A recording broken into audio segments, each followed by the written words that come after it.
Between her recording successes, concert appearances, and film acting, Hazel was becoming one of the best-known and highest-paid African-American entertainers in the country.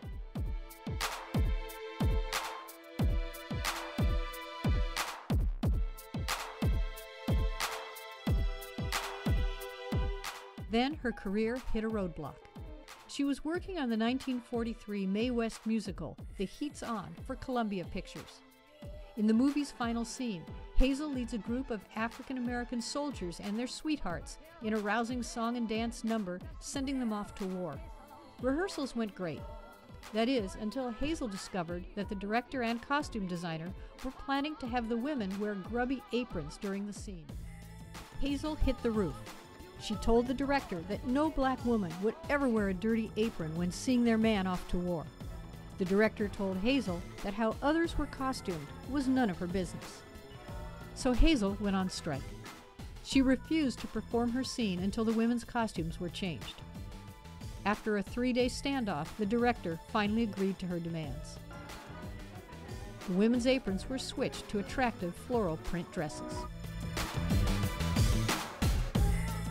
Columbia president Harry Cohn got wind of the situation and all the money Hazel's strike cost the studio. He vowed that Hazel Scott would never set foot on another movie studio lot as long as he lived. Other than completing work on a previously contracted film, she didn't.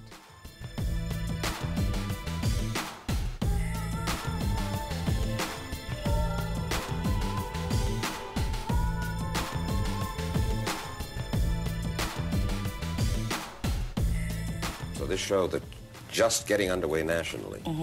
It's going to do. It'll do well. And if it doesn't? And if it doesn't, I will still do well.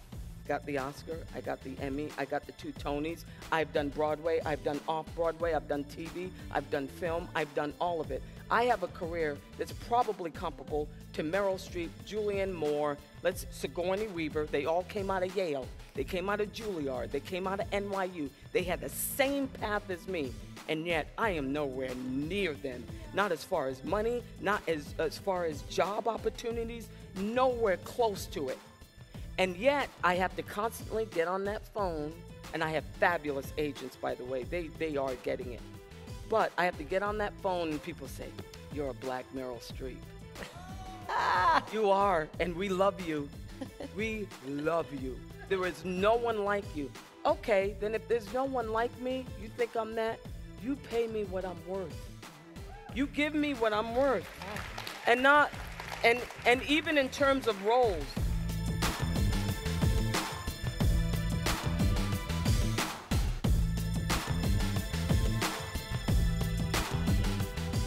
White folks, y'all be ashamed of yourself telling that lie. Cleopatra was black. She was black as Cicely. She was black as Cicely Tyson. She was black.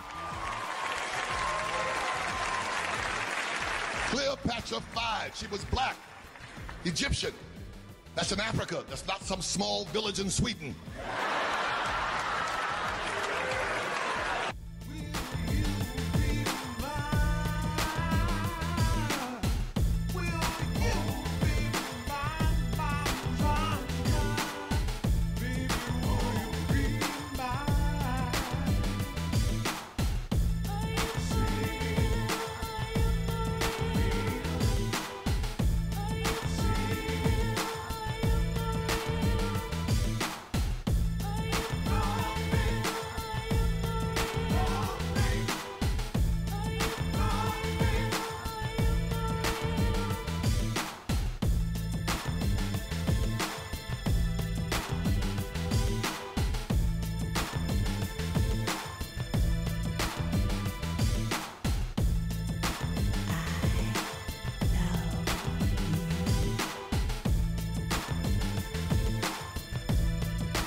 To Trayvon Martin, Tamir Rice, and all the other children who became victims of injustice.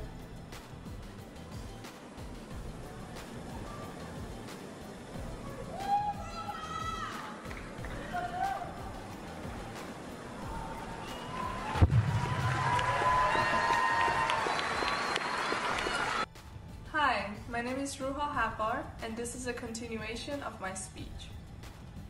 To Trayvon Martin, Tamir Rice, and all the other children who became victims of injustice.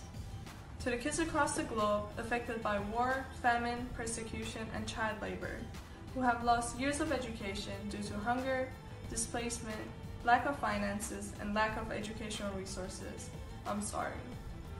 You see, tonight is a celebration of our achievements, yes, but it is also a reminder of all the work that needs to be done.